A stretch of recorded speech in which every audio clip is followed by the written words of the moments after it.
Inside a workshop, blonde-haired Bernie is hyped to finally finish his project. He thought this would help everyone. Before him sat a lamp with a colorful stone. Cliff and Lucille head over to see Bernie's latest creation. Bernie's already a town hero.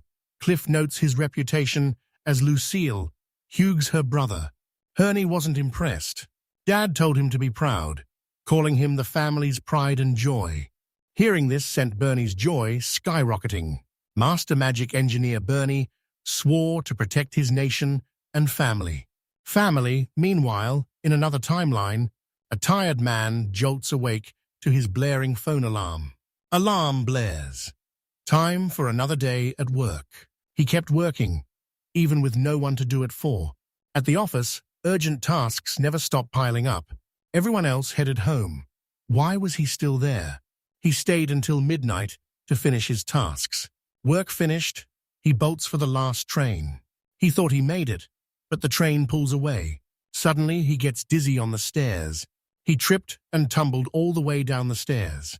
Bystanders freak out as the man struggles to stand, his consciousness slipping away. He knew the end was near. As he blacks out, childhood memories flood back, playing with blocks all alone. Orphaned at birth, he was sent straight to a care facility.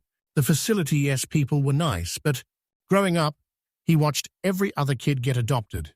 The pain of having no family grew unbearable. After high school, he's trapped in a soul-crushing job, feeling empty and questioning his purpose. Tears stream as his past floods back. He reached for the light, seeking a second life. He wanted a loving family to learn how to care for someone just like him. Reaching for the light, awareness finally returns. He wakes up to the name Bernie, stunned to find he's got chubby baby cheeks. Mum says it's milk time. Milk's puzzled as she picks him up. Dad asks Dorothy if he can feed the baby. Sure, he'll love it. He tries asking if he's in a hospital, but only baby noises escaped. Stunned he can talk, and confused why he's being held, Dorothy blames Scott for scaring Bernie. They lay him down, and he realizes he's turned into a baby. Sipping milk straight from the bottle, he questioned if he was actually dead. Everything felt alien. Exploring further, he suspects he's in a new country, a total dreamland. He died, but woke up as a baby in a strange new world. Is he truly reborn? Suddenly, he recognized the couple standing before him. Now, all he had left were his parents. Suddenly, a knock at the door. Two kids burst in, screaming for their parents. Holding up a golden flower, Dorothy says it matches Bernie's hair. The kids found it at a market and pooled their cash for Bernie's gift. Hearing the kids call the couple mum and dad, he mistakes them for his older siblings. That flower was just one of their many gifts. His sister leaned in, telling Bernie to pay attention. She raises her hands, whispers blessing, and light explodes into a swarm of butterflies. Seeing the vibrant scene, he suspected his sister cast a spell. Spell finished, she called it quits and wished Bernie a happy future. Dorothy and Scott are stunned. Lucille mastered blessing magic already. She reveals she grinded all day yesterday just for Bernie. Cliff calls her selfish for hogging Bernie, but Lucille warns his sword skills are too dangerous to show off indoors. Cliff promised Bernie a sword demo later and vowed to protect him no matter what. Lucille claims her magic can protect Bernie, but Cliff demands the job while Bernie rests in Dorothy's arms. Watching them bicker, Scott pats their heads, proud of how they've grown. They lock eyes and share a smile. Cliff vowed to be Lucille's big brother forever, but she told him to share those moments with grace. Impressed by their skills, Dorothy recruits them to prep dinner. A wave of emotion hits him hard. He'd only watched this from afar. Now, he's living it. As Bernie, he found a family and realized he wasn't alone anymore. Next, the whole squad heads to a new location. Bernie's hyped Scots, taking him to the capital's cathedral to test his skills. But first, They're hitting Scott's blacksmith shop together. Watching the landscape and hearing them talk, Bernie realized he was in a whole new reality. Mid-break, Cliff drills with his wooden sword. He smashes his rock target. Bernie eyes his dad, asking what his brother is up to. Scott says Cliff's busy training. Cliff was a sword prodigy dreaming of raiding dungeons across the globe. Scott tells Globe that Lucille's a natural mage. Everyone's skills match their jobs, so the siblings grind daily to reach their goals. Bernie respected them. Kids or not 35 chars. Let's try. Bernie admired them. Age be damned. Too aggressive. Burn. With his father's forge empty, Scott bragged about crafting Cliff's practice sword. Bernie tries asking about the workshop's future, but only baby noises come out.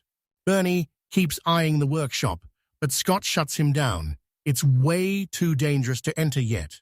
Bernie fumbled his explanation, and Scott told him to stop pouting. If Bernie shows real talent for crafting, he'll make an exception and show him the workshop.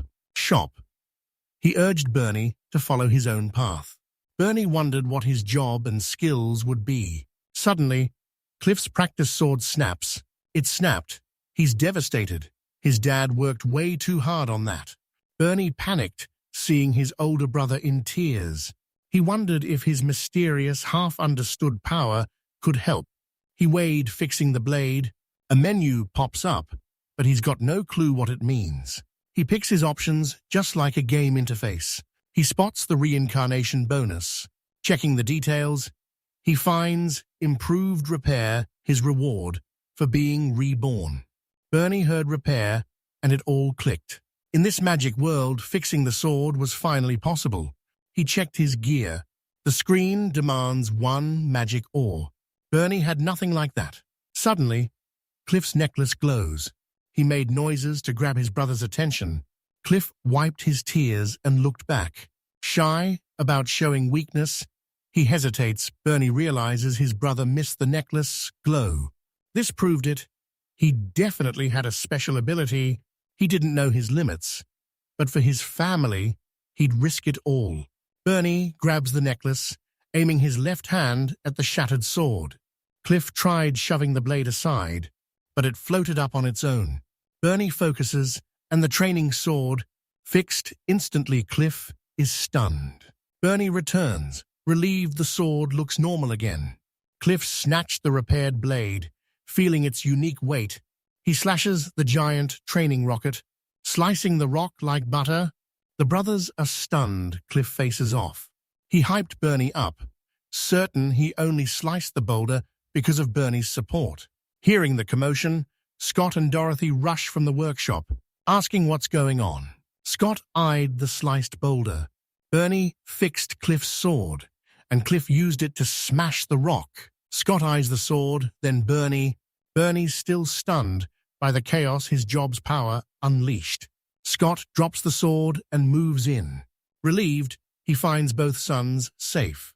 He tells Cliff he didn't break the rock alone. Keep training. Scott greets a priest at the cathedral. He thanks the priest, who asks about Dorothy. She's fine and appreciates the care.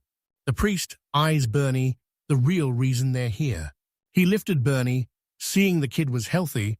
Inside, the priest reveals this world has a job system.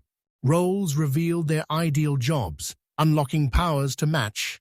Talent and special training unlocked extraordinary careers.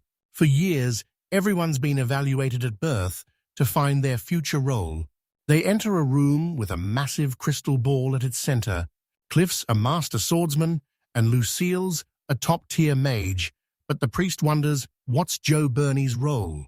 He led Bernie to the crystal ball and urged him to touch it. That same screen popped back up. The crystal ball flared.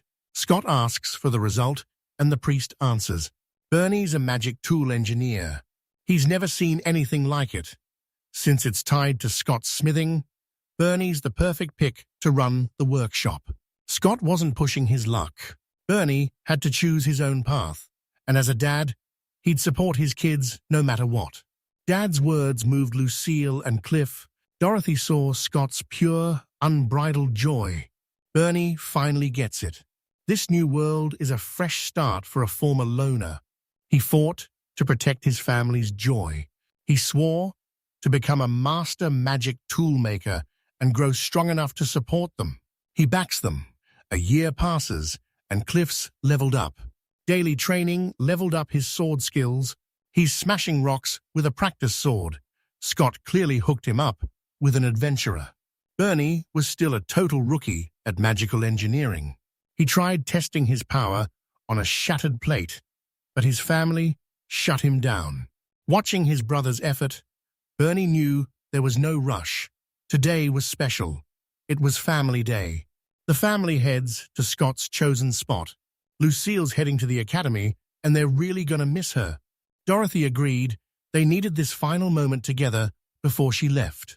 Lucille's bummed, but she gets it. Bernie remembered his big sister was 7.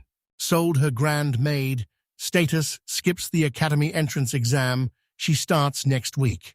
Initially, she was hyped. Leaving her family behind still haunted her. The academy was a boarding school, so she'd only see family on long breaks.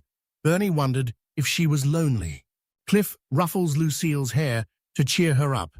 She appeared, moved, and smiled brighter. Bernie finally breathed easy. He had a plan to make tons of memories with his sister.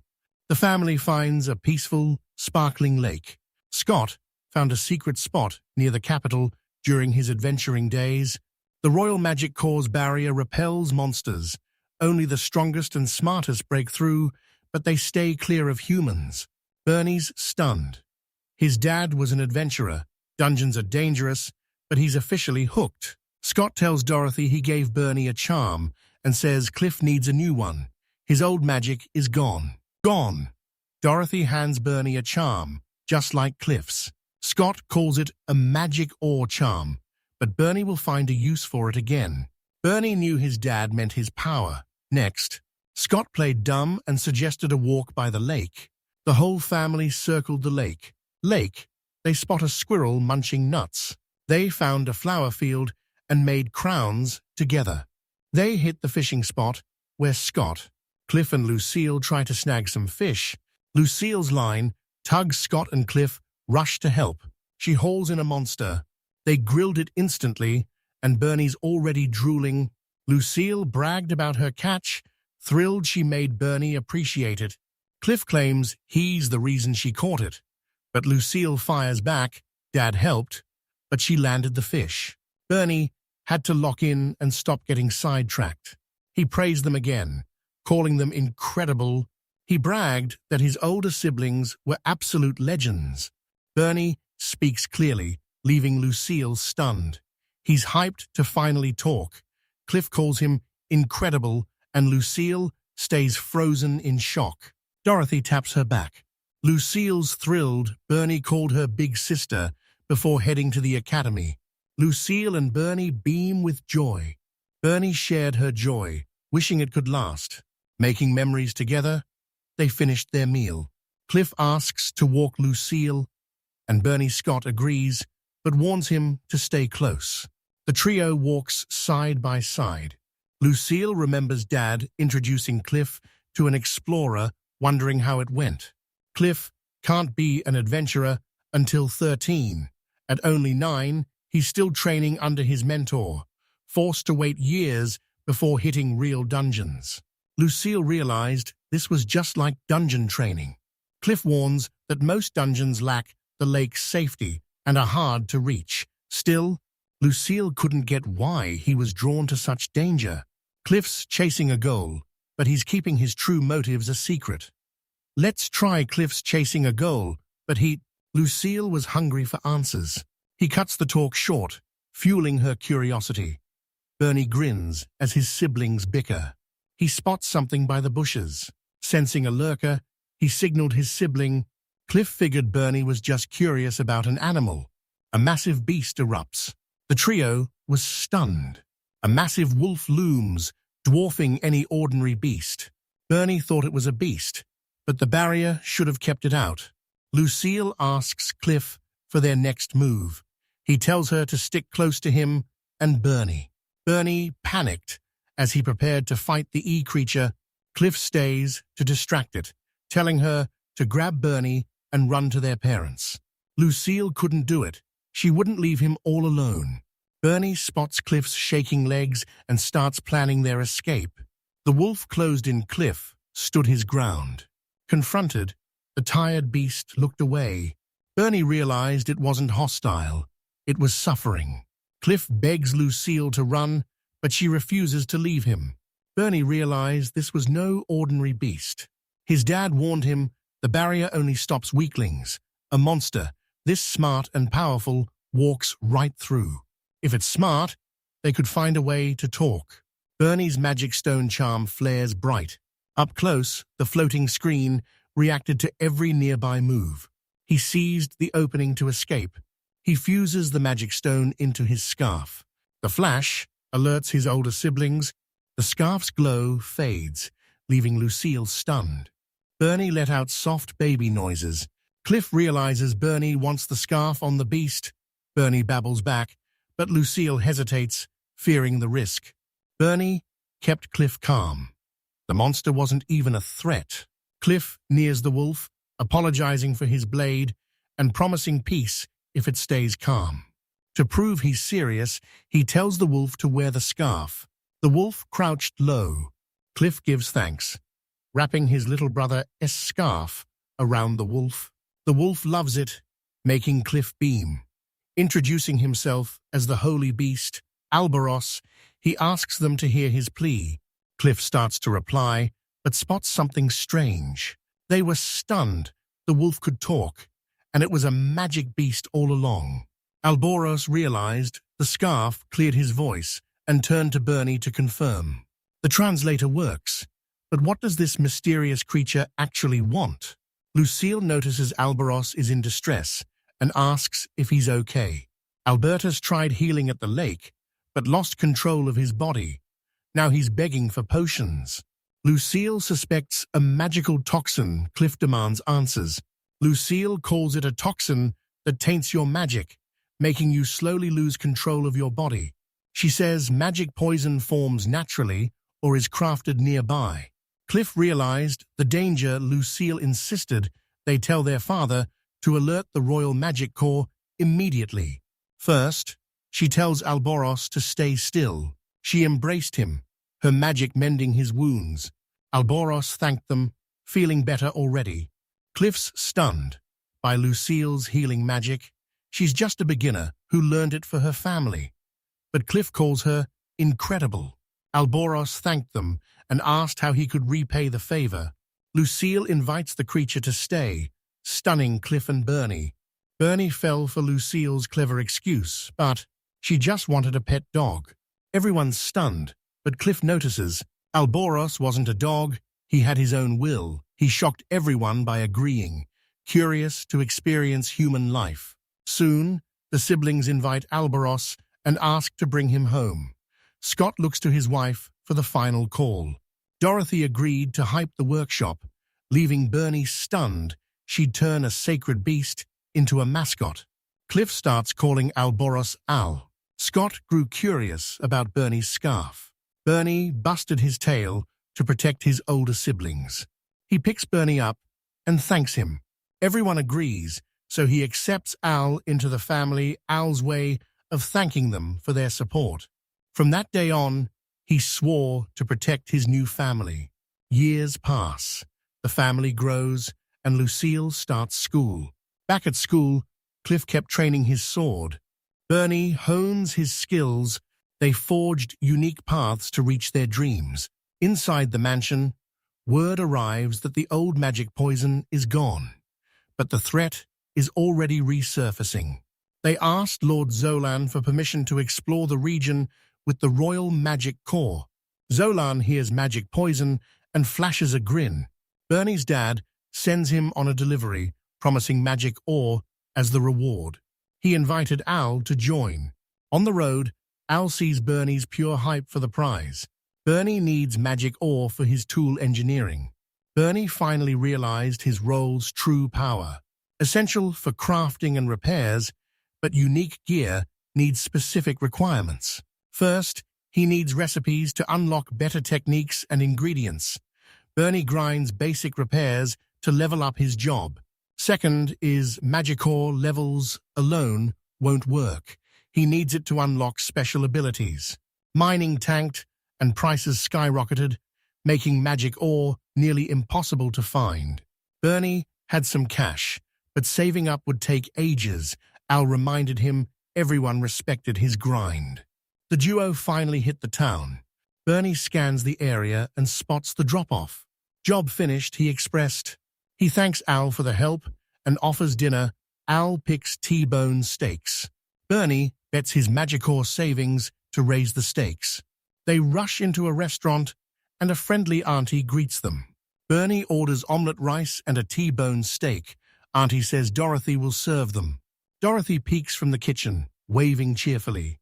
Al relaxed, relieved she looked happier. Bernie agreed because she was sickly, but she's bouncing back. Now the diner's star, he realizes she's finally healthy. Since Al joined the family, he wondered if the magical beast brought a blessing. Blessing, Alan asks what's wrong, but Bernie brushes it off. Suddenly, Cliff and Petty walk into the diner. Cliff's shocked to see Eddie and asks if Bernie's still helping their dad. But Bernie says he just finished. Petty says it's been a while and suggests grabbing food. Cliff assumes Petty wants the same turkey burger and heads to order. Dirk or Bernie leans in and whispers to Petty he apologized for ruining their date. Petty blushes and says it's fine. Cliff returns for her order, baffled by her blushing face, while Petty tells Bernie they're just friends. Cliff backed her up, dead serious. Petty's crushed Al notes these 14-year-old Kagaru adventurers should be bonding, but Cliff is totally oblivious. Bernie reminds them Petty is the daughter of Zach loved his daughter and Cliff, who saw him as a father. To Petty, Cliff was family. Bernie asks his brother if he's going on an adventure later. Cliff declines, heading back to the guild to report their finished herb quest. Petty tries to mention the magic ore, but Cliff cuts her off and covers her mouth. Petty's on edge. Bernie caught her mention magic or a gathering and glared at his brother. Magic ore is pricey, but you can mine it for free. Finding them lets him use his new recipes to level up. He tries to ask his brother, but Cliff shuts him down with a hard no. Cliff saw Bernie's request coming and shut it down, leaving him crushed. Cliff praised his curiosity, but reminded him he's only 6. No dungeons required, but monsters were still a threat. Cliff's terrified a disaster will set off his dad. Petty kissed Cliff's hand, beaming with joy, and told him to relax. She promised Bernie she'd back him like a big sister. She reminds Cliff Kajaris' rule says, report anything weird to the leader he calls all the shots. Cliff got the rules, but Bernie's no adventurer. Someone serves the food and swears it's delicious. Dorothy steps in, telling Cliff that he's back at his old training cliff. If he's so worried, he should watch his brother himself. Cliff saw it coming. Dorothy reminds them Scott was on Zach's team. If Zach's in, Scott's in. She grabbed Bernie's hands and cheered him on, pushed him to open up. Bernie needed magic ore to level up his tool engineering. He gave his mother a firm, confident nod. Dorothy suggests they hit the guild together first. They headed straight to the Adventurer S Guild. Bernie's first visit, focus up. He needed the leader's signal first. Cliff invites him to a nearby inn, Kagaru's secret HQ. He's warned to stay calm. Petty says the boss looks like a thug, but isn't he, though Bernie isn't buying it. They reached the door. The young explorers entered first, returning safe to everyone's relief. Bernie gasps, spotting the man in the eye patch right in front of him. He ran. Kangaroo Zach Petty called him the guy who always Freddy's Fredit. Zach says the easiest things are often the toughest. He asked who the kid was. Zach leaned in, stunned by Bernie's resemblance to Dorothy. As Bernie introduced himself, Cliff reveals Bernie is his brother, and they need to see the boss. Zach asks what the request is. Petty tells her dad to stop scaring Bernie. Zach denies, scowling, and repeats his demand. Bernie yells for Cliff and Petty to join his magic-gathering quest. Zach raised a brow, asking why. Why? That look was lethal. Bernie was terrified, but he needed that approval. He steeled his resolve. He reveals he's a magical tool engineer. He's gathering magic ore to power up his abilities. He aimed to be a master magic engineer and swore to stay true to his word. He vows to save his family. Silence falls. Zach grins. He grins, pats Bernie's head, and tells him he succeeded. Success. Bernie thanks Zach. Scott always bragged about his kids, and Bernie just proved that faith was well placed. Cliff and Bernie finally hear their dad say he's proud.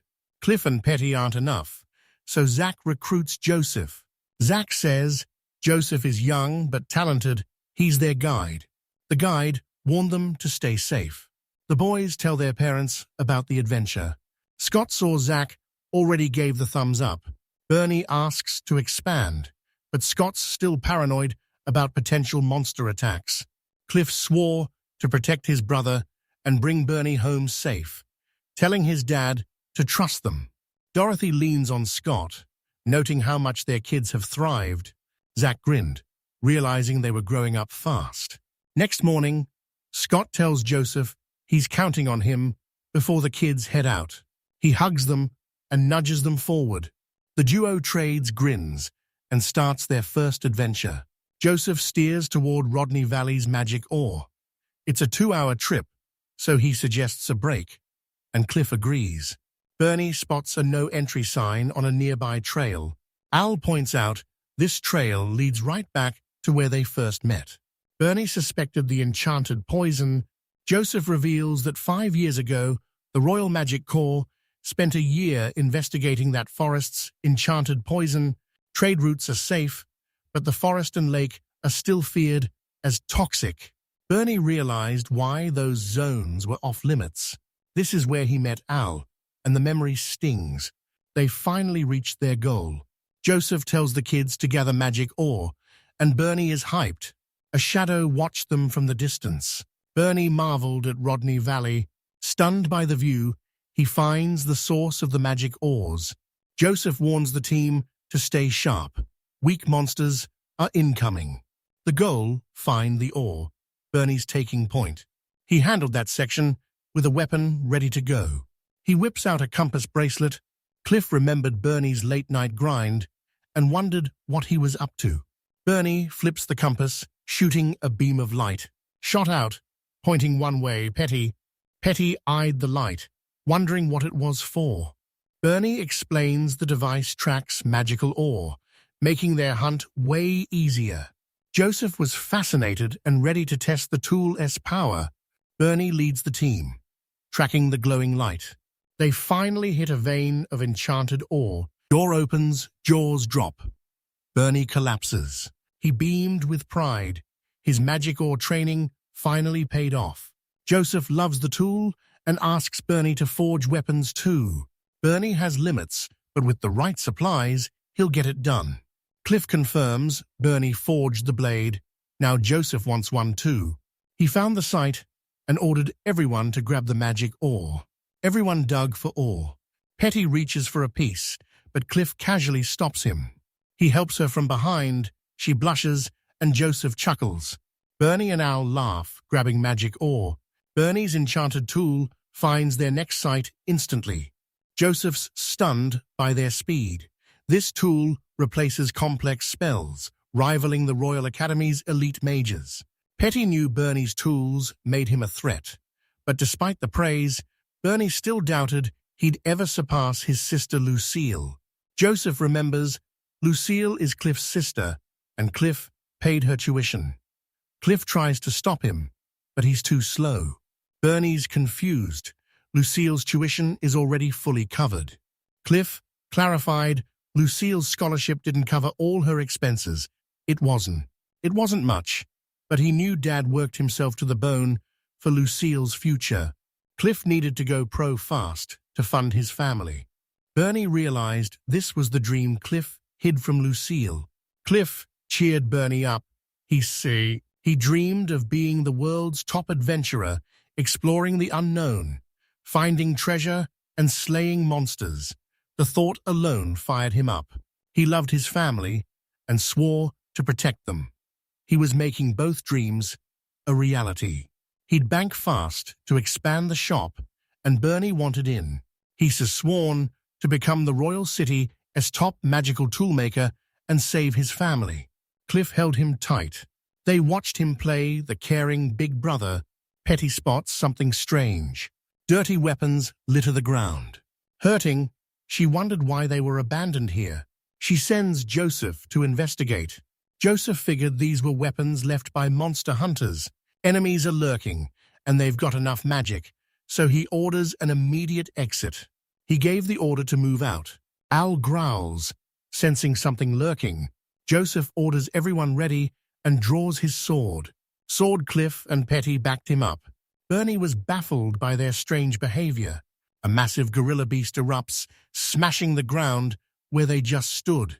Everyone barely made it out. Al grabs Bernie and yanks him to safety. They froze as the monster let out a furious roar. Joseph panicked. Why was that creature stalking them? The monster smashes everything in sight. Al tells Bernie to hop on his back. They have to move now. Joseph says they'll handle the monster themselves. They told Al to run while they held the beast back. The monster's hurt, but it strikes back fast. The beast lunges at Joseph, claws bared. Suddenly, the monster's wounds start healing. Cliff vaults the beast, shouting for the team to keep it down. Spotted, the monster strikes. Slammed toward a cliff, the brawl begins. She tried to resist, but was slammed down, tumbling through the dirt. Bernie's anxious for them both.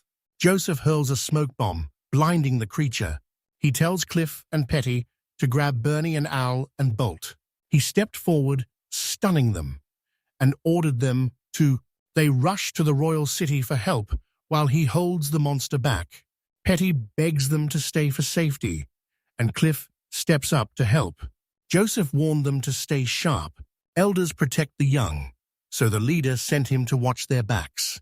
He forced them to move before the smoke cleared, leaving them no choice. Joseph faces the beast alone at the bay. Everyone knew he was dying alone, even Bernie. They had to leave now, or Joseph's resolve would shatter. Bernie won't leave a comrade behind.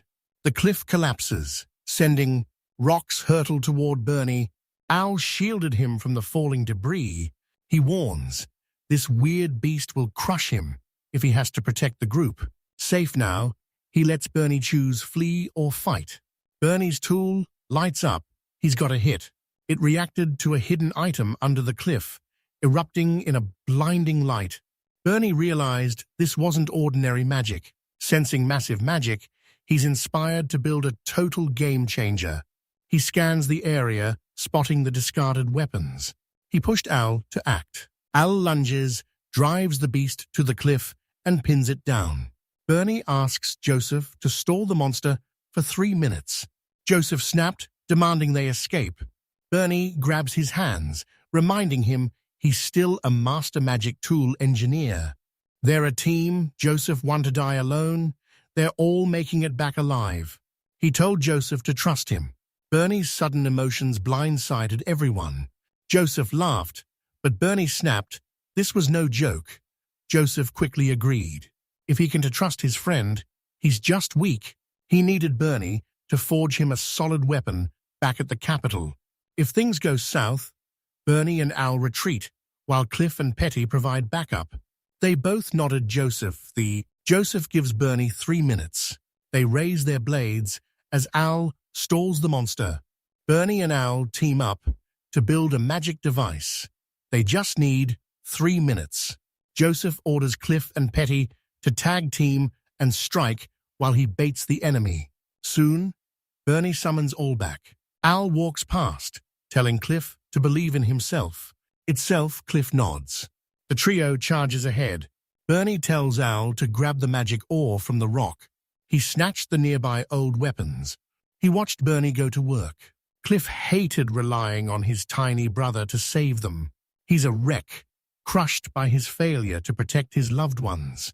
He saw Bernie fumbling the heavy weapons, nearly toppling over. Bernie's gaze never wavered. Cliff knew he couldn't quit now. He dodges the beast's strike, and he remembered why he trained. It was all for everything for his loved ones and the brave explorer he's destined to be. He never lost hope and never backed down. Cliff nailed the monster's eye with a perfect strike. He refused to give up on his potential. The creature's left in the dark. Joseph slams Cliff's solo mistake, but still commends him, ordering Petty to strike next. While the others battle the beast, Bernie loots the area. Suddenly, a magic stone drops into his hands. I'll show up just in time. Bernie gaped at the magic ore's blinding light. He mixes it into the weapons. The beast slashes with sharp claws and lets out a thunderous roar. It lunges at Cliff. Bernie calls out, worried. Cliff remembered Al's advice. Believe in yourself. He blocks the strike, catching the monster's claws with his sword. The blow slams him back to the pair. He jumped in to block the claws. The trio teams up and shoves the monster back. They're instantly overpowered, weapons shattering in their hands. The monster swings, slamming them all down. They re-out cold, weapons shattered and scattered. Grinning, the beast searched for Bernie. He vanished, but Cliff still told the creature it was a shame it lost. Bernie soars above the beast. He won't waste this opening. He levels his shoulder cannon and blasts the creature below. Below, the beast froze, stunned. A beam blasts through its chest. Its body splits open, slamming into the ground with a thud. Thump Bernie wonders, is this the end? Something bursts from the wound. Cliff demanded silence. The injury was enchanted poison. Bernie's baffled, why is there poison here? The thick fog cleared instantly. Bernie asks if it's over, but Cliff pulls him into a tight embrace. Bernie's baffled until Cliff finally sighs in relief. Relieved his little brother's safe, Bernie teared up too, saying it was time to head home. Joseph's home, but he senses trouble, a monster and magic poison in a safe zone. Something's wrong. Right now, survival was everything. Nearby, a hooded man with unique earrings scowls at the scene. Rodney Valley is finally over. They sealed off the entire forest valley. Cliff, Bernie, and Al head home, faces etched with worry. Instead of scolding, Scott and Dorothy pull them into a hug. They just want their quiet routine back. Bernie forges Joseph and Petty a new sword. He shared their story with the diner crowd. One day, the diner was dead quiet. Lunchtime, but dead silent, still waiting. The waitress jokes Bernie's spot is saved, teasing he's the only customer around. Since Bernie's group was attacked, visitors vanished, and it's been a long time. Bernie remembered his customers were mostly adventurers. Auntie confirmed. The capital's mass exodus, Rodney Valley's safe magic mines, are now off-limits. Shops relying on adventurers were getting crushed. Hearing that crushed Bernie and Al, he apologized for the sad vibes and suggested grabbing food. Heading home, the question is, if anyone else still tracking the magic poison, the impact hit the capital, and there's no easy fix. Al needed a way to make an impact and give adventurers a reason to stay. Back home, they spot a crowd gathering outside. Scott eyed the crowd.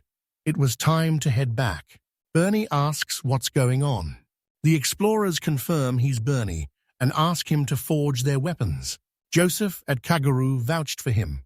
His weapons are the capital's finest. Bernie grinned as everything finally clicked. If his weapons get popular, adventurers will flood the capital to buy them. This would skyrocket the workshop's growth and help them out. To help his father, he'd contribute as a magic tool designer. He begged his dad to let him handle it. He's taking charge and forging weapons for everyone. Scott beamed, ruffling Bernie's hair. He offered to help, asking if he was ready for the coming chaos. Explorers shouted their requests, but Bernie silenced the crowd.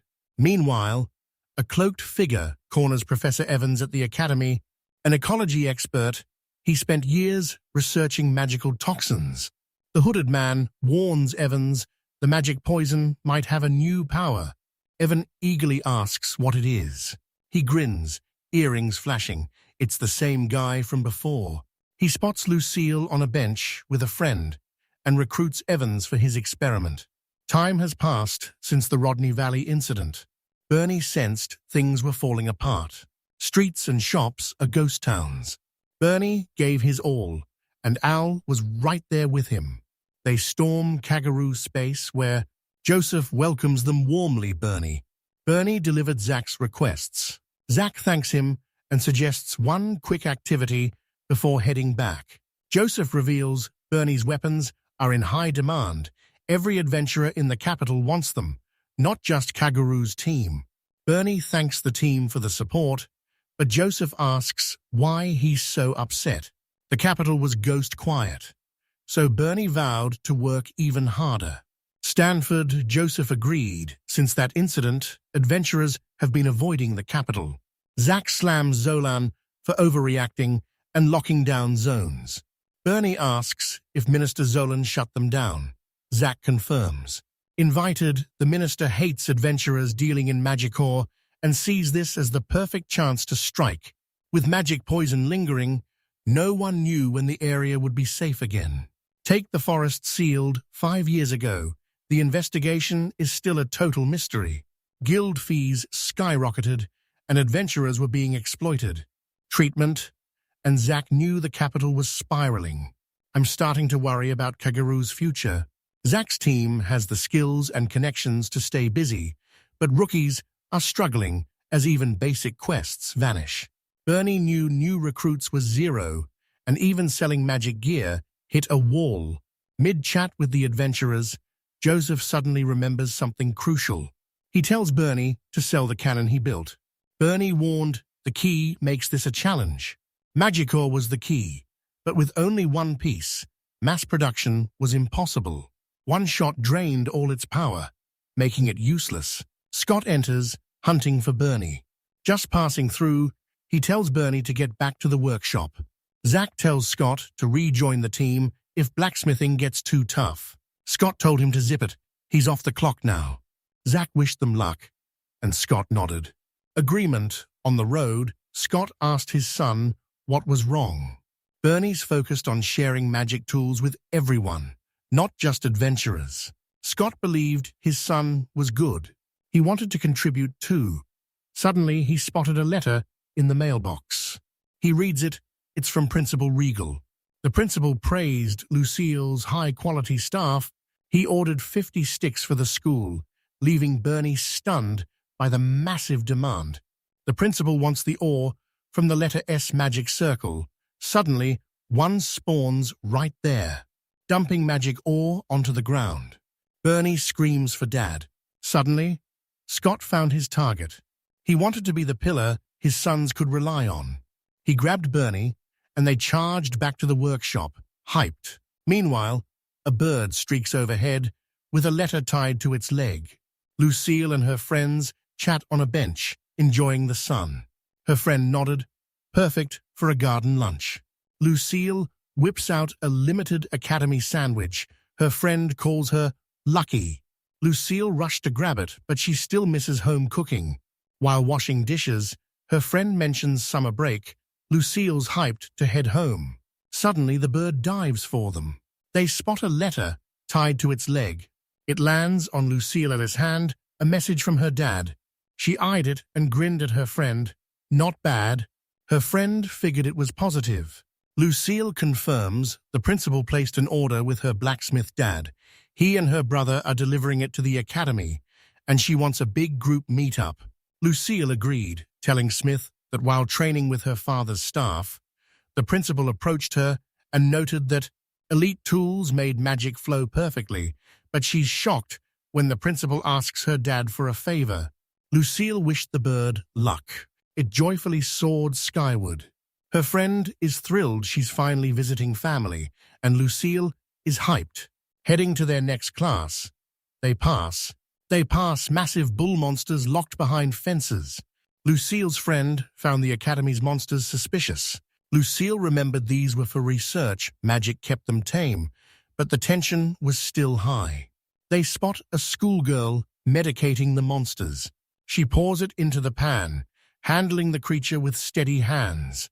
Lucille's friend remembers Evan's class is fighting the monsters, but admits she'd be too terrified to stay. Mid-walk, a monster suddenly goes berserk. Lucille tried yelling for a teacher.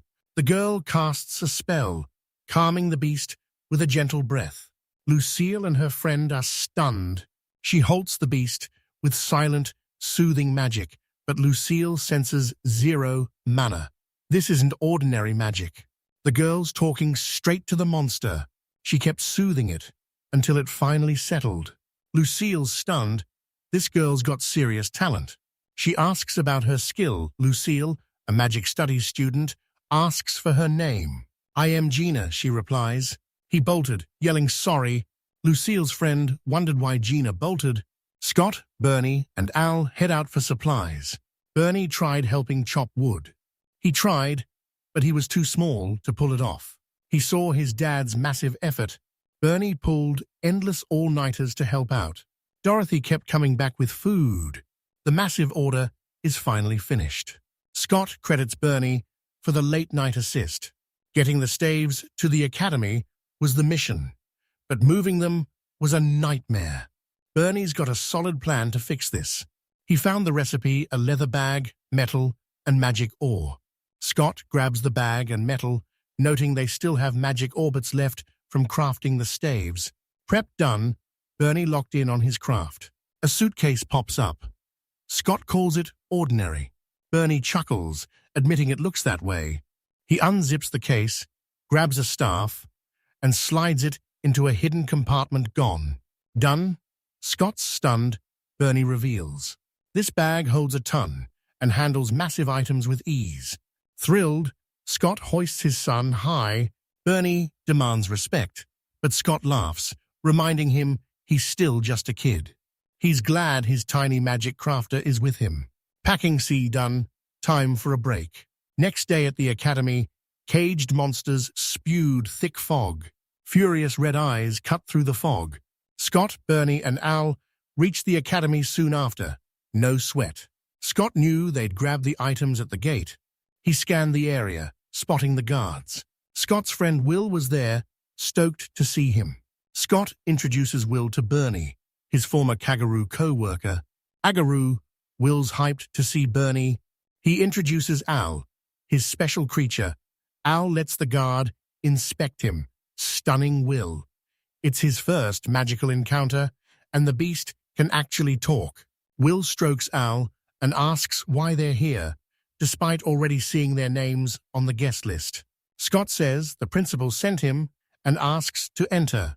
Will still can't accept. A daring adventurer became a respectable blacksmith.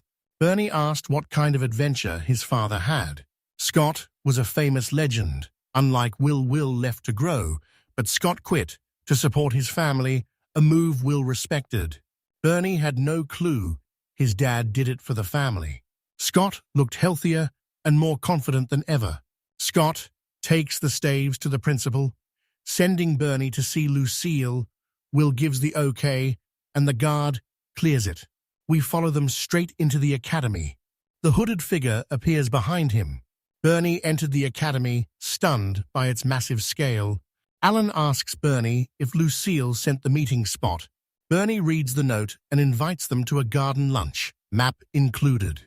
Suddenly, they spotted eyes watching them. Bernie briefed their capital friends.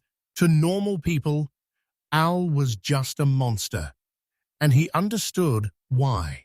Al was family, and seeing him judged like that felt wrong. Al suddenly licks Bernie's cheek. She pecks his cheek, telling him not to stress. Gina's crushed by guilt for abandoning the girls and blowing her shot at making new friends. They saw her talking to creatures, but still tried to reach out. She spots Bernie and Al walking past, deep in conversation. The view stuns her. They joined her in the most spacious spot, Gina's stunned she might not be the only one. She yells to Bernie, "Can he talk to animals?"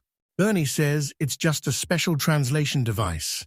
Hearing this, Gina's hype died. Bernie was convinced she could actually talk to animals. Gina calls her gift unusual, admitting she was always the weird kid for only talking to animals. Bernie asked why her talent was clearly incredible. Gina thanked him for the thoughtful words. Raised in a remote village with no kids around, she befriended the animals instead. She wanted academy friends, but panicked and fled when someone approached. Now, she thinks her luck's run out. Bernie noted her confident approach to him and Al, sensing her genuine kindness. His words shock Gina as she scans his face. He looked familiar. Suddenly, someone shouts Bernie's name. Lucille. Gina recognized her from that moment. Bernie realized Gina meant his older sister. Lucille says she missed them and pulls Al into a hug. She had to know if Bernie messed up in Rodney Valley while Gina tried to sneak away, but he snaps a twig.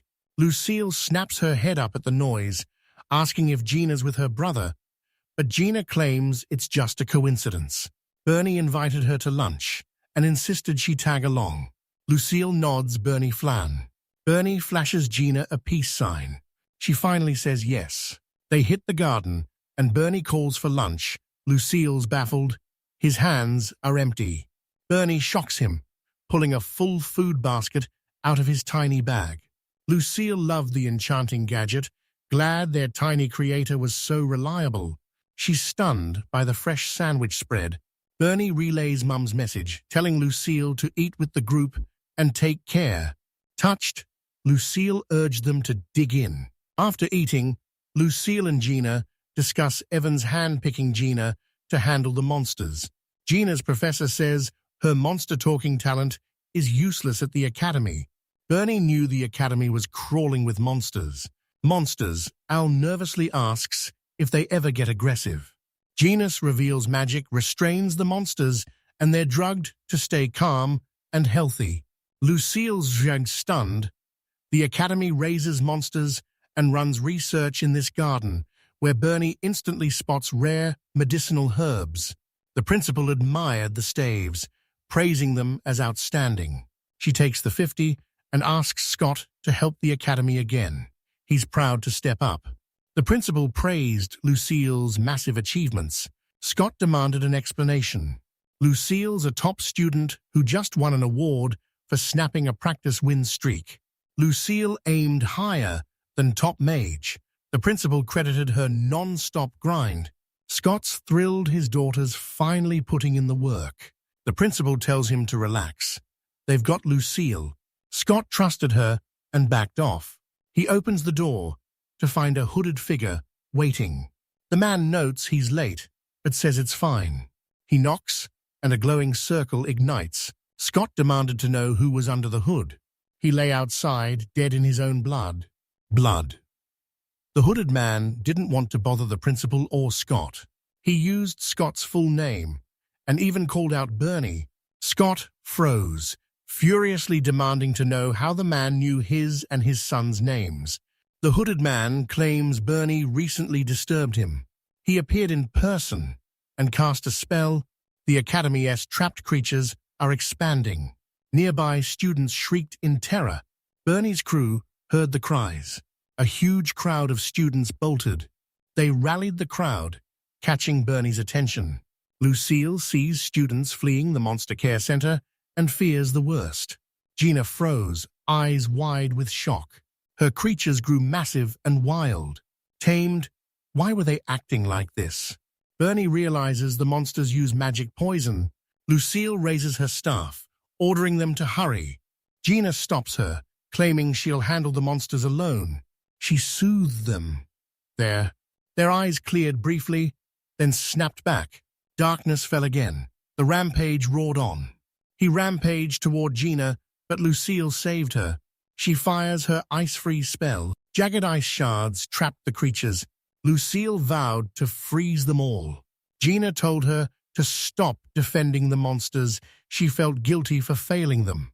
Tears streaming, she begs Lucille to spare them. Lucille hesitates, as a monster lunges at a student. Al arrives just in time, slamming the beast aside. He grabs the horn and flings it aside. He tells the student to run. Bernie aids the evacuation, calming the beasts instead of fighting while hunting for an enchanted toxin cure. A monster lunges to crush Lucille and Gina. Lucille pops her upgraded shield. She stalls the monsters just long enough to heal them. Bernie took her advice, plotting how to freeze the monsters solid. He spots herbs nearby. He tells his sister to hold on while he builds a device to freeze the monsters. He revealed the power of teamwork he discovered in Rodney Valley, pushing for them to unite. Lucille saw his confidence and knew she could trust him. Bernie swore to hold the monsters back and rode Al to gear up. Scott finds a hooded figure in the principal's office. Bernie has Al lead him to the anesthetic grass. Al passes wounded students weeping and begging for help. They call for help, knowing time remains. They charge ahead, reaching a small guard. Al catches the scent of fresh-cut grass in the garden. Bernie scans the area and spots the plants. He pulls out the charm. Al heads back to rescue the students, asking if Bernie can handle things solo. Bernie promises to finish fast and catch up soon. Al leaves Bernie, checks his stats. Status checked. He eyed the bench. A student collapses, too injured to move. A beast lunges at her. Al reaches her just in time, pulling her to safety and keeping her calm. He lunged at another creature and dropped it. The students are stunned, as their former nightmare becomes their greatest ally. Al fights, solo, but gets overwhelmed and gored by a beast's horn. The class hesitates to leave Al behind. Just as he's about to be crushed, students rush back and shield him with protective spells. The boys have a plan too. The girls joined forces to protect the academy, their resolve stunning Al. Bernie dashes back, announcing he's finished. Scott faces the hooded figure. Screams echoed outside, igniting his rage. He demands answers, but the hooded man calls it a test, warning Scott and the principal to stay out. He traps Scott in a whirlwind to keep him out of the fight. Scott pins him down, ready to rip him apart. The mage scoffs, thinking a mere brawler is no match for magic. He figured the legendary explorer was an easy mark. Scott vanished. He flashed behind him, blade to his throat. He says it's C for protection, but this tiny dagger is lethal. He grilled the man again, demanding to know his plan and what he did to the students. Steve's stunned Scott just dodged magic with raw physical power. He claps, insisting it was just a test. The rest was irrelevant for Scott. The hooded figure S spell blasts Scott away. The spell should have backfired, but the hooded man didn't have a scratch. Sensing Scott's speed, the hooded man strikes even faster. Scott dodges the magic and slashes the man's neck. The knife stops cold. The hooded man scoffs, calling it useless. He hurls a dark energy sphere, slamming Scott's gut. The impact slams Scott across the hallway. The cloaked stranger tells Scott to quit. Ex-adventurers like him have no hope. Scott thought of his family and ignored it. He's owned his adventuring past, but now a blacksmith, he lives to protect those he loves. With a flick, swords appeared. The hooded man's knife shattered as the blades lunged toward him. He slips past, praising Scott's wit. Scott lunges for an opening, but the hooded man sidesteps. The hood shifts, revealing a familiar mark. Back at the academy, students barely held back the wild monsters. Suddenly, a voice screams for them to duck. Bernie perched on Al's back, crossbow ready. He fired arrows, tipped with a unique blend. Every shot locked onto the creatures like guided arrows, picking them off one by one. Bernie calls it effective. He forged a beastly device from numbing grass, mystic ore, benchwood, and iron. Next, he locked onto new targets. Lucille's out of mana, but she's still holding the barrier. Bernie tells her and Gina to duck. Heads roll, Lucille's glad he's back. Bernie fires more paralysis arrows at the creature. Arrows slam the beast, toppling the giant. It's still conscious, leaving Bernie stunned. The beast's thunderous roar slams the girls to the ground. Bernie wonders why the sedative failed, as someone asks what's happening. What's happening, and why magic poison is ravaging these beasts. The outbreak, Professor Evans' Gina, grew suspicious. Why are the monsters acting out? She gave them their medicine. Evans couldn't believe his eyes. He claimed the potion was just to soothe the animals and stop sickness, according to his source. Bernie wondered who this person was. Hearing that, Gina realized the truth. She caused this entire mess because she gave them the medicine. She collapsed, crushed by guilt. Lucille watches her cry for a moment, then stands up. She told Gina to scout the area. Gina spotted injured students scattered across the school grounds. Lucille says everyone's giving their all with what they've got. Gina was quitting way too soon. She urged her to stay brave and rescue the monsters. She tells Bernie to do it again, timing her healing magic for the perfect moment. Bonded to the monsters and backed by Lucille, Gina stood up to protect everyone. Lucille sighed in relief. Gina vowed to help them no matter what. Gina snatched Lucille's wand and surged her power through it, staying safe inside the barrier. She vows to reach the monsters again. Lucille nods. She told Bernie to prep the anesthetic on her signal. Gina focuses her energy, asking the creature if it hears her. She urged it to breathe slow, just like before. She promised to end its pain and told it to trust her. Inside her, its eyes darkened again. It thrashes wildly, Gina. Magic poison silenced Gina's monster calls, and she needed a way to weaken the toxin fast. The monsters were calming, but the risk remained high. Her healing magic peaks at close range. She focused on holding the barrier while healing a combo she'd never attempted. Shaken and doubting herself, she knew even a success meant her healing would be weak. It was her only choice. Gina trusts her, just like Lucille. Lucille nods. She finally learned to trust herself and others. Remembering the threat, she stepped in to shield them. She boosted her defense and ordered Bernie to move. Bernie fires on the move, tagging the beast multiple times. Chanting her spell, Lucille tells him she's got the rest. She heals the arrows embedded in the monster. Magic hits, and thick black fog erupts from the monster's mouth. Bernie realized his sister's move. Done. Gina confronts the beast.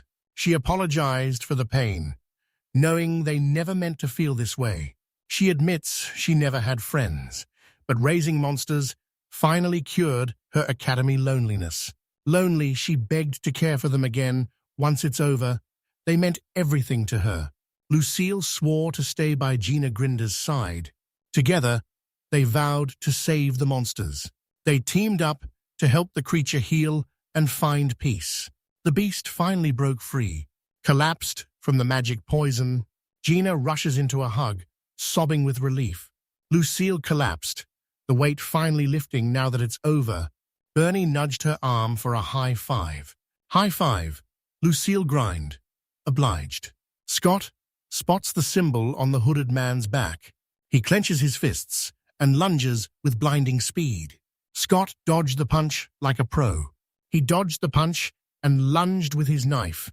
They traded blows until the hooded man backed off. He's sick of Scott's non-stop trouble. He drops his hood, revealing a bald head. He admits he was never serious.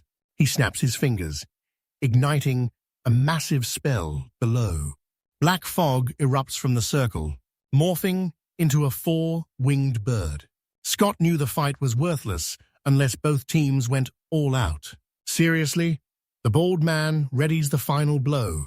The wall behind him explodes. He binds the creature and the bald man with heavy rope.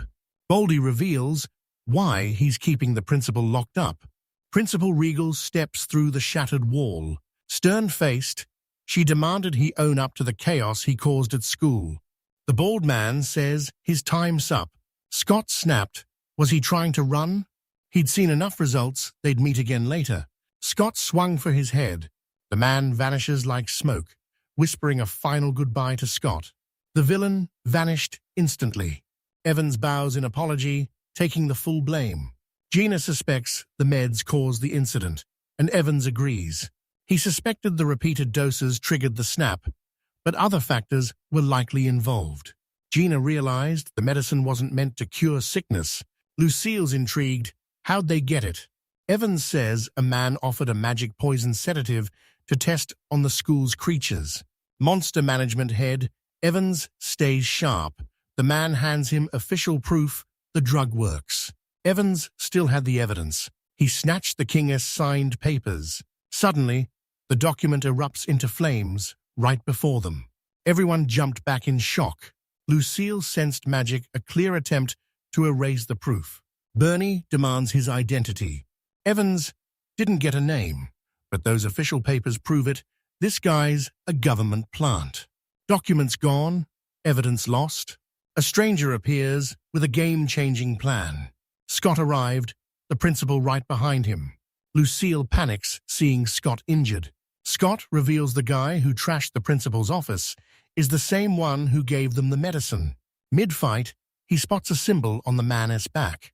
He claims it's from the kingdom's magic forces, but the others don't buy it.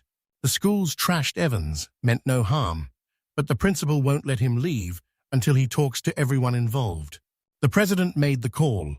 Evans took the fall and vowed to set the record straight. As the others get treated, Scott yells for Bernie. The stranger knew about Rodney Valley and Bernie's name. He asked Bernie if he saw anyone suspicious. Stunned, Bernie claims he has no clue. Scott breathed a sigh of relief. Bernie was safe. Bernie fell deep into thought. Just like now, the Rodney Valley monsters didn't appear naturally. He couldn't understand why, but some people lived to target families and friends. He knows Bernie, and he's coming back for him.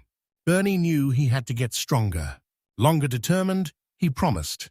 He swore to protect everyone he loved.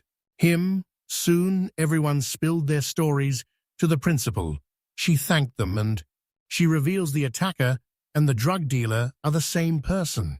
With power like that, he's clearly from the kingdom's magic team or another elite squad. Scott realized the situation was way more complicated than they first thought. The headmaster orders an internal inquiry and shuts down the meeting. Scott apologized and bailed with his kids. Before leaving, the principal calls for Bernie. Scott tells his son they'll wait outside. Bernie stayed back and sat with the principal. She apologized for barging in, but Bernie brushed it off and asked what was wrong. The principal realized his weapon could calm the raging monsters. Bernie reveals his power isn't natural. He built a tool using gear borrowed from the academy. The principal asks to see it, and Bernie reveals the crossbow. She grinned at it and rummaged. She praised his work as a gift from his parents, and Bernie thanked her. Magic tool engineering jobs are rare in this country. Until now, only master wizards could craft magic tools. Mastery took years. With so few experts, these enchanted items remain a mystery.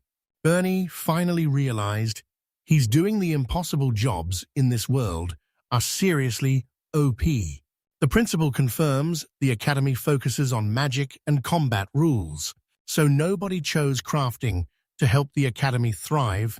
She wondered what a magic tool engineer actually does. Bernie questions her about the engineer, later exiting the principal's office looking completely stunned. The principal praised him. Bernie couldn't win solo. He had to push harder. He steps outside to find the courtyard in ruins. Scott spotted him mid-cleanup. Bernie ends the meeting and spots the trashed courtyard. Scott nods. His blacksmithing and Bernie's repairs would handle the chaos. He asks his son to team up, and Bernie agrees. Students jumped in to help clean. Lucille spots someone. It's a dam. Her dad's friend survived, but he's covered in wounds. Lucille uses her magic to heal him. Bernie and Al kept helping the neighborhood. A figure steps out and waves Bernie over. They led him to a monster-filled shed. Asking for a fix, Bernie gets straight to work. Repairs started as students approached. They thanked Al for the earlier help. Al says, "Skip the thanks, they've all got each other's backs." The girl insisted it was something far greater. A classmate learned a major lesson, watching Al's dedication. Friend or foe isn't about looks, it's about heart and actions. The students swore to get strong and save others without hesitation. Just like Al, Bernie was stoked. Al beamed at them, bursting with pride. He hurried the cleanup, even letting them pet his soft tail for free. Lucille approaches Gina, sweeping alone in the corner. Gina asks if the guards handled. Lucille confirms, back to help with the cleanup. During cleanup, she asks about Gina's monsters, and Gina says the principal is letting them stay for now. Tighten their restraints. The teachers are taking over. Lucille hoped they'd raise the creatures together, eager to bond and show them love. Love. Gina knew they'd pull it off. Girls spot Lucille and rush over, relieved she's safe. They admit they were too scared to help, but praise her for being so brave. Lucille tries to share the credit, but the girls tell her to stop being so humble. Gina waited for the girls to turn. They were blown away. Nobody expected her to be this powerful. They swap names and bond as friends. Gina's stunned, but she still shakes hands. Handshake. She shares her name, glad to meet. She was meeting them, and Lucille was hyped for her. Time passes, leading straight to the academy gates. Lucille bids her family farewell at the gates. She pulls Bernie into another hug. The principal and Scott's friend arrive for a final goodbye. Bernie waves as the carriage pulls away. Heading back, Bernie reveals the principal scouted him for the academy. Bernie's principal praised him, but today proved he's still got a long way to go. The tools were god tier, but his weak skills held back their true power. Hearing that, Scott knew he had to get stronger. The enemy slipped away right under his nose. He's losing his edge, no longer as agile as his prime adventurer. Days. He swore to make things right the next time they met. He had to act, mentioning he told Bernie about Stone Village in the Dragon region. He got his start there as a rookie adventurer. Nearby sat a mine packed with magic ore. He's heading there to train soon and invites Bernie to tag along. Bernie accepted, vowing to dig deep. Scott realized protecting his family meant embracing his roots. That night, the principal reported the Academy's events to a mysterious contact. Suspecting forged documents tied to the magic core, she alerted a trusted royal, meet Matthias, a family member. The principal grills him, but Matthias plays dumb. He's way more interested in the engineer's magic device. Suddenly, someone bursts in without knocking. A knock. Matthias thought he'd cleared the room, but Minister Zolan barges in, admitting he overheard the drama and had to join. Matthias thanks him and asks for the latest Academy news. The minister played dumb. He couldn't ignore the magic core and fake documents. He's launching a full investigation. First, Prince Baker leads the investigation, leaving Matthias stunned. The minister asks if it's cool. Matthias stood up with a grin, accepting the help. Passing the minister, he gives his word. He's leaving for a while, telling the minister to inform his brother he had someone he had to meet, no matter what. Father and son hit the mines with Al. Scott says Stone Village was quiet until the mine brought the crowds. Bernie thought the Academy drama was over, stoked for a magic gathering adventure with his dad. They went to Dorothy for permission. She suspected Scott was meeting a familiar face in Stone Village, and he warned he'd be gone for a while. Bernie realized his dad had a secret goal and wondered what he was up to. Entering the forest, Al yells for Scott. Scott realizes these woods feel linked to where they first met. He asked about safety. The nearby forest is off limits. Keep your distance and stay alert. Stay sharp. The goal's in sight. The squad hits Stone Village. Scott's first move, meet the village chief. They hit the streets. Bernie cringed at the shabby surroundings. He tells his dad the place is a ghost town, and Al agrees it's lifeless. They soon spot a huddled crowd. Bernie shouts, but the men glare him down. They demanded to know who they were and why they were there, certain the crowd was only there to mock them. Bernie froze. Scott stepped up, insisting they meant no harm. He says they're looking for Chief Jew and need directions. A nearby old man leaps up, stunned. He pushed through the crowd and asked if he was Scott. Scott's stoked to see him, noting it's been way too long. The old man was stunned by Scott's massive power spike. The men storm off fuming. The elder welcomes Scott, apologizing for the hostile villagers. Inside, Zeus asks how Scott's been. Scott quit adventuring to run a capital blacksmith shop, finally finding his place. He asked about the boy and the massive dog. Scott introduces his son Bernie and their dog Al. Bernie greets the old man, leaving Zealous stunned to learn Scott's a dad. Scott reveals Bernie's the second son, with an older brother and sister. The old man's thrilled. Scott tells Bernie the old man is Stone Village's leader, his village and mentor Zeus. Zeus was a legendary fighter and magic master, but Zealous stops him. He's just a frail old man now. Bernie meets his dad's master and finally learns why his father never feared divine creatures. Zeus saw their long journey and felt bad about his humble home, wishing he could welcome them properly.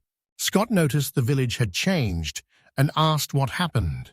Third, Zeus reveals a massive cave in Hit the D on Mine 5 years ago. Everyone survived, but many were injured. With the mine sealed and supplies cut, the village began to empty. Scott was stunned by the sight. Bernie spots something strange the exact moment they first met in the woods. The mine incident and forest encounter happened at the exact same time.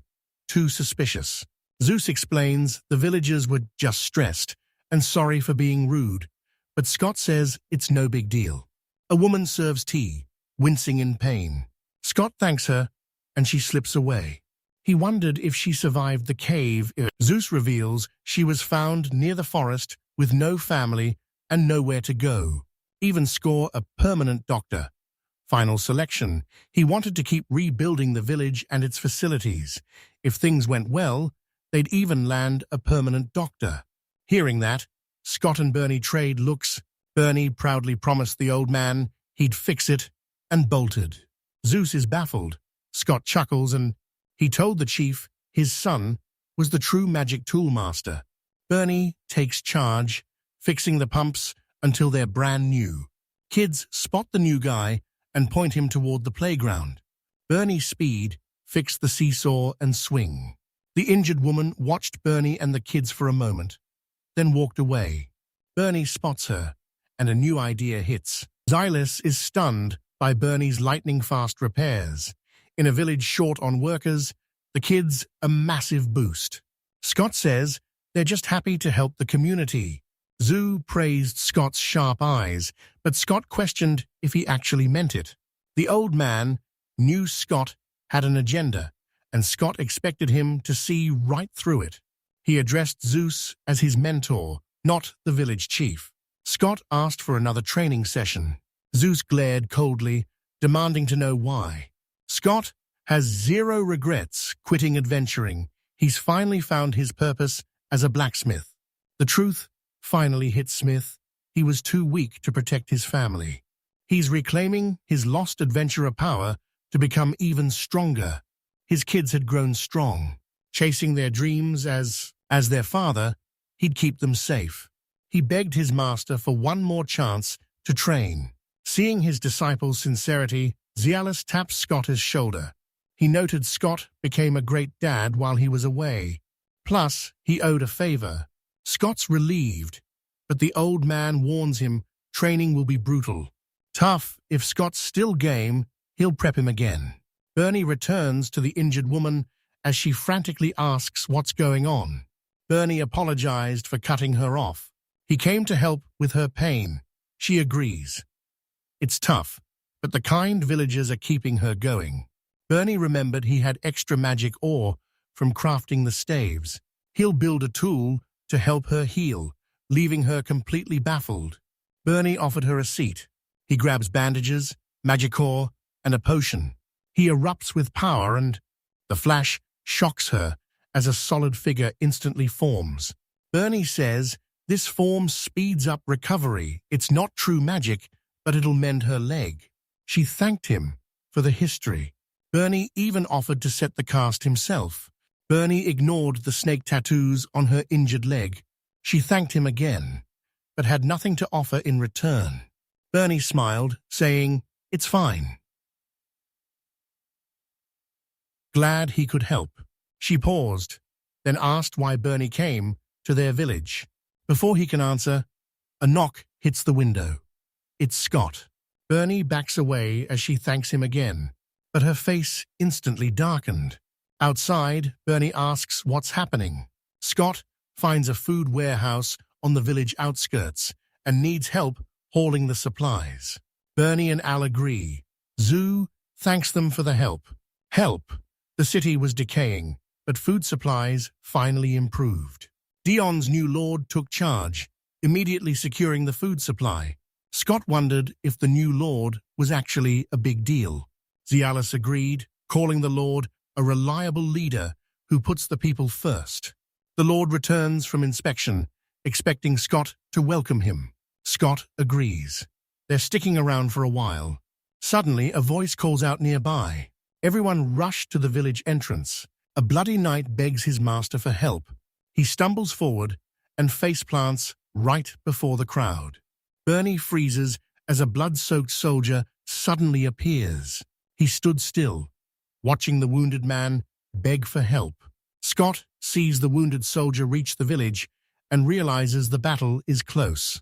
Zhu heads out to find survivors, leaving the soldier in a villager's care. Scott splits the team for clues and sends Al to track the blood scent. Zell's got a plan for their destination. The group heads out.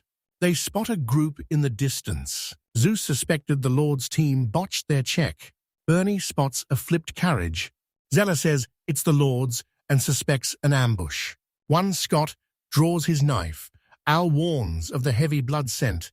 Stay sharp as they close in. At the carriage, they find a massive boar with bloody tusks, surrounded by fallen soldiers. Bernie spots the beast. He finally realized the truth. No time to think. The boar charges again, and Scott lunges to strike first. He vaults the boar and smashes its head, slamming it to the ground. The wounded soldiers froze. Bernie's stunned watching his dad fight Zhu, sees Scott nail a vital spot perfectly.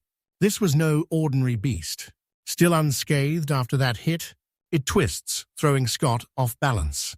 The beast lunges at Scott, but a shot pierces its skull. Scott looks over as Bernie fires his crossbow. The beast rises again. Bernie's crossbow feels perfect. This is his shot. One chance, he prayed it hit.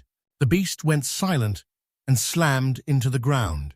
Thump Bernie's plan worked, and he finally felt that wave of relief. A guy approaches and praises Bernie's performance. Zeus breathed easy, seeing Lord Matthias was safe.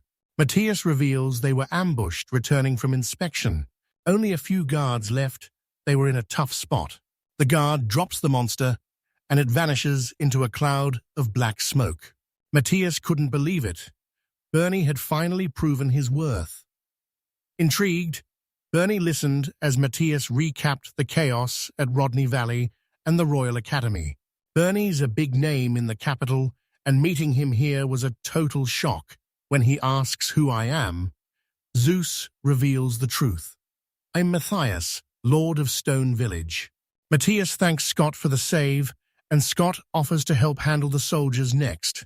The prince thanks him, but declines. Zeus already got the soldiers covered. Bernie expected a tough commander, but Matthias was surprisingly kind. Bernie wondered why Matthias invited them over. Matthias flashed a quick smirk. He turns serious and asks for help. Scott and Bernie are weirded out. Matthias led Stone Village for multiple reasons. Suspicious figures were lurking in the kingdom's magic forest, so he went to investigate. Civilians can't enter magic core zones, meaning the core is letting villains in. Between the 5-year poison forest dead end and core members crashing the academy, everything points to us. Exploring the forest turned deadly fast. Bernie realized the first strike was no accident. Matthias turns to Ranville for answers. Ranville reveals the beast in Rodeo Valley is far from home. An academy monster mutates, and the prince is attacked that same day. Suspicions confirmed. Matthias reveals the kingdom's magic team created these giants. They guarded the forest's hidden secrets. Rodney Valley and academy monsters were clearly experiments. Everything was connected. Bernie was stunned. The magic core actually tried to assassinate a prince. Matthias smirks before he dies. The magic core's true purpose remained a mystery. A genius loomed at the nation's heart, powerful enough to rule the region and likely driven by a grudge against the royals. He needed Bernie's magic tools again. They'd already solved 2 cases. Bernie doubted if someone, a rookie like him, handling a national crisis. Matthias saw the struggle in his gaze. Bernie was the nation's only magic tool engineer. He finally found a purpose for his position. Born the second prince, he alone could handle his special duty. He couldn't risk a scandal to keep his people safe. He asked Bernie, could he protect everyone else too? He wanted to team up and protect what they loved. Magic tool expert Bernie knew only he could protect them. He had loyal friends, but most importantly, they were family. If his strength could help, he'd give it all. He never knew love in his past life. This world taught him love. So now, he's backing the second prince. Scott flashed a proud grin. He clenches his fist, vowing to help. Matthias thanks the pair and focuses on his next move. He's heading back to the capital to regroup and bolster his forces. Bernie's got reliable contacts in the capital, but who? Meanwhile, the woman with the snake tattoo is back at full strength. She hits the forest solo and summons a crow with magic. She ties a note to its leg and lets it fly. She grins as her friend takes off. School is out and Lucille bounces home. She wanted a fun family getaway for the long break. Dorothy spots her mum doing laundry outside and greets her warmly. Lucille asks if everyone's inside. Dorothy says they've all left for Stone Village and won't be back soon. Lucille's crushed. She was banking on that family break. Family, Al arrives, stunned to find her there. Lucille pulls him into a hug. Dorothy thought he was at Stone Village, but Al reveals he was back at the capital for work. He headed back to the village to warn them going home would take a while. Back home, Lucille asks why, but he says they're just handling some trouble. He's being vague. She decides to visit Stone Village too and asks her mum for permission. Dorothy chuckles, lets her go, and wishes them luck. Zach and Matthias trade a tense look. Bernie's on edge as the tension thickens. He just dropped Matthias and Ranville at the Adventurer S Guild. He suggests scouting the elite Kaguru. Ranville recognized Kiru, the capital's elite squad allied. They'd be the second prince's deadliest backers. The thought fired Matthias up. Bernie opens the door, warning them. Zach looks tough, but he's actually a nice guy. Entering the hallway, Bernie sensed the tension, wondering what went wrong. He yells for Zach, who instantly spots the crew at the door. Zach glared and ordered them upstairs. Matthias takes a stool as Zach and the kangaroo crew glare from the sofa. Matthias shatters Ronville's silence to introduce himself. Zach demands to know what a big shot wants with them, warning that things will get ugly if he doesn't like the answer. Ranville snaps, draws his sword, and warns Zach to watch his mouth. Zach stood firm, declaring they owed nothing to locals who hate explorers, then turned to the prince and asked if he was wrong. Matthias agreed. You can expect manners from adventurers who get rich selling the state's magic ore. Bernie knew he'd messed up. He'd totally overlooked Zach's hatred for the country. Tension filled the room. Everyone felt the tensions spike. Matthias clarified he was just mimicking typical royal talk. He truly respected everyone backing the capital. Adventurers hauling magic ore and supplies clearly fuel the capital's booming economy. He wanted to be treated as an equal. Zack sighed, asking the prince what he wanted. Matthias contacts Karoo, a legendary team of elite adventurers. Cliff nervously asks what kind of deal they remaking. Matthias reveals the Magic Core's secrets and the hidden villain stalking the nation. Joseph was certain they had no reason to step in. Matthias blamed the crisis on dying magic and scarce resources. He wouldn't watch the capital crumble and the people suffer. He hated that leaders prioritized the state over the people, but he lacked the power to change a thing. He asked for their help. He stands and bows, pleading for their support. Shocked, Ranvile snaps that kings don't bow to commoners. Matthias shushed him. His royal title meant nothing to him anymore. To him, this was true human respect. Shocked, Zack burst out laughing. Shocking the room, he loves the plan and jumps in. He had one question, for the Prince Matthias told him to ask anything. Zack questioned why he felt the need to protect others. Matthias stunned, but he snaps back fast. Later, in the woods near Stone Village, one shot. Staring at his mangled hand, he knew he'd finally mastered the technique. Zillis is shocked. Scott mastered it so fast. He credited Scott's adventuring experience and blacksmithing talent. He pushed him to set a better example for his sons. Scott agreed to help the sons. Training over, Zeus heads back alone, telling Scott to follow once things settle. Scott thanks his master. He stared skyward and lay down for a break. He was closing in now. He just needed to sharpen his precision. Zack arrives and starts teasing Scott. Just how hard he worked. The entire kangaroo squad is here. Scott's stunned. Zack agreed, never expecting him to back the key players. Zack grew restless, linking magic to circulation as the capital crumbled. Hearing Matthias's answer, he finally decided his next move. Matthias wondered if you really need a reason to protect others. Zack respects the princess guts and joins his side. Scott calls it classic Zack. Zack retorts that the youth focus on what matters. Adults back them from the sidelines as Cliff joins Kangaroo and fellow mage Lucille hits Stone Village. Scott wore a slight smirk. Zack takes command, and the team pushes forward. Head Knight fell, but the miners kept on grinding. Burning and the others take cover behind the nearby trees. He nods, signaling the group to move out. Scott's crew is ready. Matthias and Ranville jump in. They're ready to execute the plan. Matthias already briefed the team on the forest search. He's dodging the magic core, so Ranville suggests splitting up to find the enemy's location. Targets are scattered across space, but Lucille's detection magic makes finding them easy. She used it to track people. A map flashed open, circles appearing everywhere. Bernie expected her talent, but her raw power leaves Ranville stunned. Lucille spots a crowd deep in the forest. Near the deep mine, she spotted 30-plus key members drain the energy, and Matthias realized exactly what they needed. They need witnesses for the truth, but catching everyone at once is risky. They'll just bolt into the woods. Bernie suggests setting traps.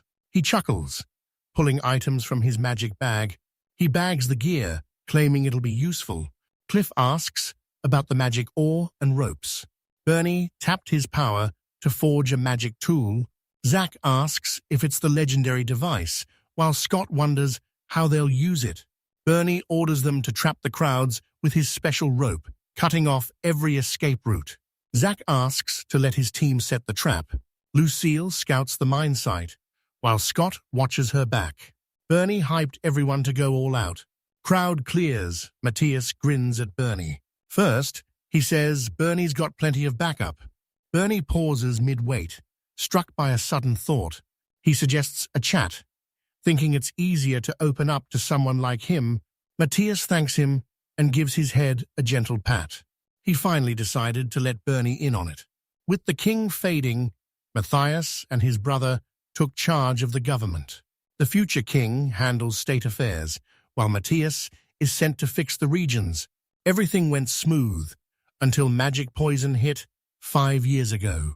The magical core took over and progress stalled. After the cave-in, the dead zone grew. His brother greenlit every move Matthias tried to confront him, but he keeps dodging. Bernie suspected the crown prince was behind it. Matthias knew his brother would never hurt the king. After years by his side, this felt wrong. Matthias hoped his brother was just a puppet, with someone else pulling the strings. Bernie was devastated, thinking Matthias chose to get attacked. Matthias denied everything. He was too scared to accept. His brother had changed. It shook the whole nation, but he regretted making it a family affair. Bernie struggled with the complex ideas, but trusted his brother. Matthias agreed. Faith was his only lifeline left. Bored, Bernie's rule, 0 regrets. Trust is the ultimate power move. He knew the prince trusted Matthias as irreplaceable family. Matthias nods. He's got to trust his brother. No matter his brother's choices or the roles they played, whatever they faced, they're family forever. Bernie shot Matthias a worried look. Sure, Matthias shared his bond. He went all out to keep his family safe. Zack signals the group. Mine guards demand their IDs, claiming they're busy with vital work. Massive piles of magic ore were everywhere. Cliff saw it. They were burning through their resources. Randall warns the men the mines are off limits and they're mining illegally. The men claim they're just doing their jobs, warning the group to leave or get hurt. Matthias demanded their boss's name and how long they'd been mining. One guy lunges at him. Ranviel decks the man, warning him to keep his hands off Prince Matthias and know his place. Miners rushed over, shouting that kids don't belong in the mines. Matthias shocks everyone by holding his own. Petty drops a lackey and apologizes for being childish. Zack and Scott crushed the miners, but Scott grumbles there's too many, but Zack calls it a solid start. The noise draws more miners. One screams, "The pay is trash," and bolts. They try to flee, but Lucille's magic shuts them down. She just called them slow. Hidden miners try to sneak away. Bernie's nervous, but Al reminds him the traps are set. The fleeing miners trip on ropes and hit the dirt, stunned. They drop like bugs in a snare. Bernie smirked. His traps did the job. Lucille reports the area is cleared and suggests hitting the mine. Deeper into the mine, the workers are caught. Now Matthias just needs the proof. Lucille senses others nearby. He alerted the group they're closing in. Suddenly, a familiar woman stumbles toward them, clearly injured. Hurt, it's the same woman from before. Bernie's stunned to recognize her. Why is she back at the mines, and how'd she get hurt?